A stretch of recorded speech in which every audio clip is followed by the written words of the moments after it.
pa lang napapansin na nila mga gawi kong parang hindi pambabae. Kasi bis na Chinese Carter, laruan ko ay text sa cholens. Tapos ko jamming ko lagi noon mga sigang lalaki sa amin. Nung ako'y mag-high school ay napabarkada sa mga bay. Curious na babae na ang hanap din ay babae. Sa halip na makeup kit, bit-bit ko ay gitara.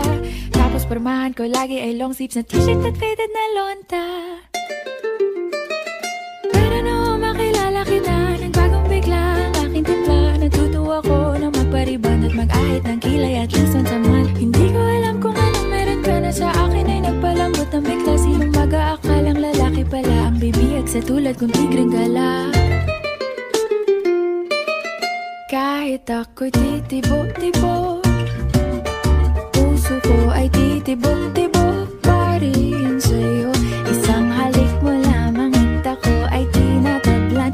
At ang aking pagkababae ay nabubuhayan na para bang bulaklak na namumukadkad.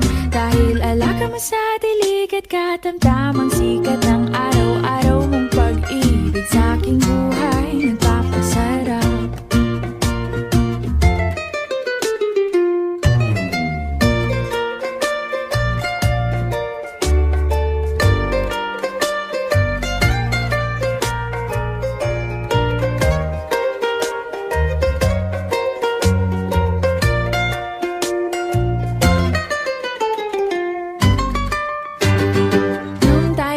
College ay saka ko lamang binigay ang matamis na oong 10 buwan mong trinabaho.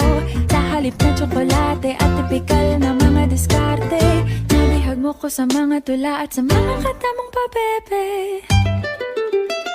Kaya nga noong makilala kita, alam ko na agad na mayroong himala. Natutuwa kong magtakong at napadalas ang pagsuot ng bestidang pula. Pero di mo naman inasam na ako ay magbagong tuluyan para patunayang walang matigas na tinapay sa mainit na kape ng iyong pagmamahal. Kahit ako'y titibo-tibo, puso ko ay titibok-tibok pa rin sa'yo. Isang halik